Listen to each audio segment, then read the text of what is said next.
Olá! No vídeo passado eu falei uma coisa um pouco curiosa, não sei se vocês estão lembrados. Se vocês não estiverem, dá uma olhada aqui embaixo que eu vou deixar o link, tá certo? Eu comentei que a língua inglesa ela tem muitas palavras de origem francesa. Isso é uma coisa que quando eu falo para os meus alunos eles ficam um pouco chocados, né? Eles ficam assim, como assim, etc. Mas na verdade isso é muito mais comum do que a gente imagina. Eu dei uma olhada no estudo antes de começar esse vídeo que falava que cerca de 60% do vocabulário inglês moderno vem do francês ou do latim. E como o francês vem do latim, né, é mais fácil contabilizar as duas juntas. E isso é uma coisa muito interessante, na verdade, uma coisa que você já deve ter reparado, por exemplo, quando você vê palavras em inglês que são muito familiares para a gente em português. Eu até anotei aqui alguns exemplos com as duas meninas e não demorou um minuto inteiro. Family, família, parent, pais, mas também parentes. Information, informação. Government, governo. Localize, localizar. Vocal, vocal. Bom, a lista é imensa, na verdade. Sem dúvida você, nos seus estudos, já se deparou com muitas palavras que remetem a palavras em português. Algumas até os famosos falsos amigos, né? Bom, da onde vêm essas palavras? Se os ingleses e os franceses vivem tendo essas brigas políticas e guerras, etc., como é que tem tanta palavra de uma língua no vocabulário da outra? Se você lembra do vídeo passado, eu comentei da invasão normanda nas Ilhas Britânicas, certo? Se você não lembra, vale a pena dar uma recapitulada. Mas a verdade é que essa não foi a primeira invasão das Ilhas Britânicas, certo? Em 55 a.C., os romanos foram bater lá. E é de lá, inclusive, é dessa época que você tem a capital Londres. Londres, na verdade, é uma cidade originalmente romana. Londinum, se não me engano. Então, é daí que você tem, na verdade, várias palavras de origem latina na língua. E depois, com a invasão dos normandos, outras palavras chegam, também de origem latina, mas já filtradas pelo francês. E é por isso que você tem algumas palavrinhas em inglês que são muito curiosas. Por exemplo, por que em inglês você tem story e history? A gente que é brasileiro, a gente que fala português, a gente vê as duas palavras e a gente reconhece. Elas são muito parecidas e elas têm um significado parecido. Story se refere a uma narrativa, certo? Então você pode contar uma história que é verdadeira ou que é mentira. Você pode contar uma story que aconteceu com você, o que aconteceu há 10 mil anos atrás, certo? A única coisa que story se refere a é uma narrativa. Enquanto que history é uma palavra que se refere ao estudo acadêmico da história. Certo?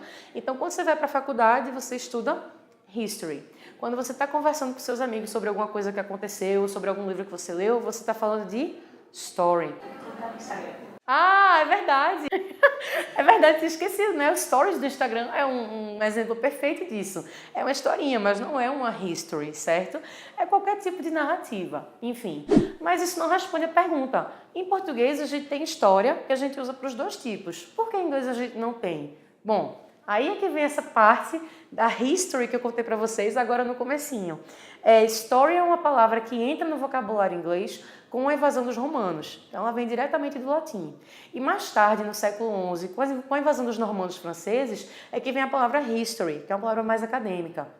Na verdade, se você olhar a academia inglesa, se você olhar cursos, universidades, produções acadêmicas, artigos, você vai ver que aquele índice que eu dei para você, que 60% do vocabulário inglês tem origem francesa, se você analisar só produção acadêmica, você vai ver que esse índice pula para 90%.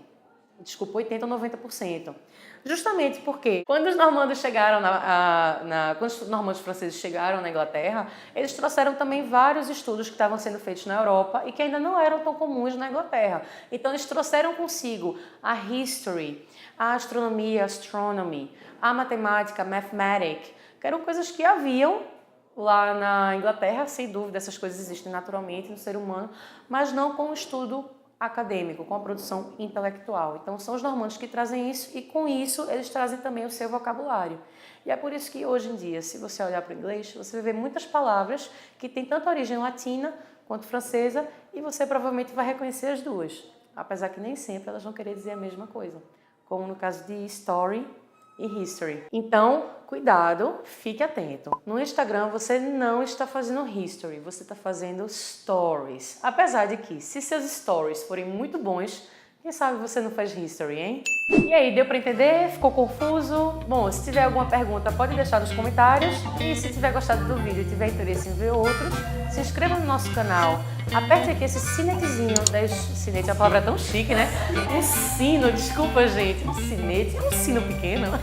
Clique nesse sininho das notificações para você receber notificação quando tiver vídeos novos. E claro, se tiver gostado do vídeo, dá um like, ok? E é isso. Meu nome é Juliana Pinho, sou professora da ABA. Era para ter falado no começo, mas eu esqueci. Como todo professor, falo muito. E vejo vocês no próximo vídeo. Tchau, tchau!